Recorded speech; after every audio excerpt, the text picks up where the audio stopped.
That is part of a much bigger picture of spiking crime. But they're demanding something to be done about it because they can't get people to work in this city.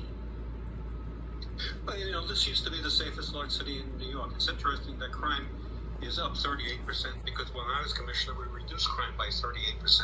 The fact is, if you let smash and grab mobs run into jewelry stores and department stores and walk out with their booty without anybody even paying attention to them, nobody's going to work in the city. When you have people being shoved off subway trains and nobody's protecting them in the subways, people are not going to come into the city. New York City used to be the economic capital of the country. It's going in the wrong direction. Corporations are leaving. They're going to states like Texas that understand what you have to do with criminals. We need to change that message, or New York City is going to become nothing but chaos. You just don't see those folks right now. Many of them are still home. Many of them moved across state lines. Appreciate you joining us, Commissioner. We hope things get better. We'll all remain optimistic.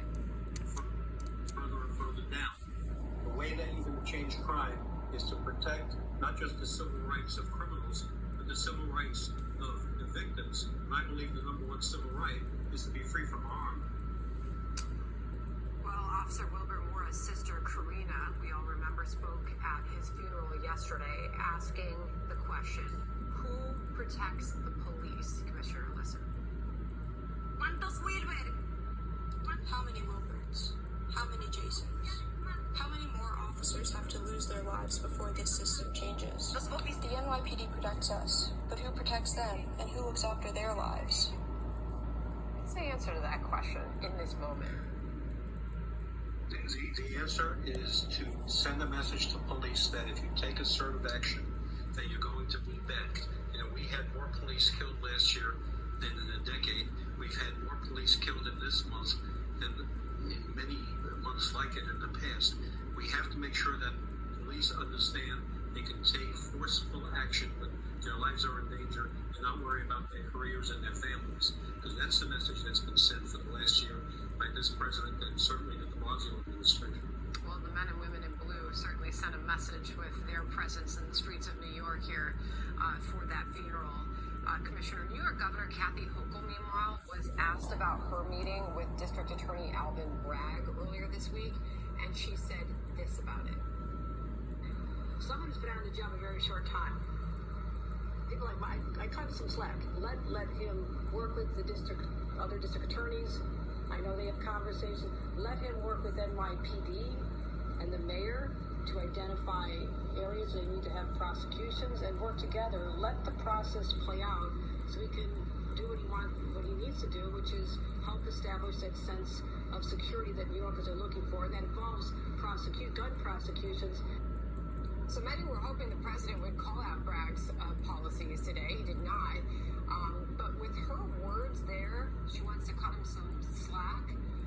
Does that make her part of the problem, considering it is the DA's far-left policies that are partially to blame for this spike in crime? Absolutely. The governor should be doing just the opposite. She should be telling Bragg, if you don't prosecute the cases, if you don't go after violent criminals, if you let people out on bail for violent crimes, I'm going to remove you. Because she has the power to do that. She sent the absolute wrong message. Bragg's first memo out of the box when he became district attorney was to talk about releasing criminals and not protecting victims. We need a new district attorney in the head. Commissioner, crime in New York City, it just continues to spike, and it affects the businesses. We have heard from so many business owners who say it's hard to operate in this environment, hard to get workers to even show up. They're fearful to come in from some of the surrounding suburbs because they might get attacked on the street. Crime in New York is up 38% in the most recent monthly period. That includes upticks in shootings, hate crimes, subway crimes. So how do you get businesses to return to the city when the situation is so... Think of the president's plan that he laid out today. Former NYC Police Commissioner Howard Safir joins us now. Thank you very much, Commissioner, for your time. You heard the president. You just heard him again as we played a clip there, as he's clearly laying out a way to combat gun crimes in this city. What's a much bigger picture than that? I mean, we just had a young woman, a graduate student, pushed onto the subway tracks and killed. She was not pushed by a gun. So is he addressing the root of the problem? Is he getting to the root of this crisis? No, he's not. What we have is an unpopular president realizing through his Americans want crime reduced, visiting with a popular mayor who was elected based on crime. But the fact is, it's not about guns. Guns are just one part of it. What it's about is bail. What it's about is returning to things like broken windows, stop, question, and frisk, and send a message to criminals that if you commit a crime, there's a certainty of arrest.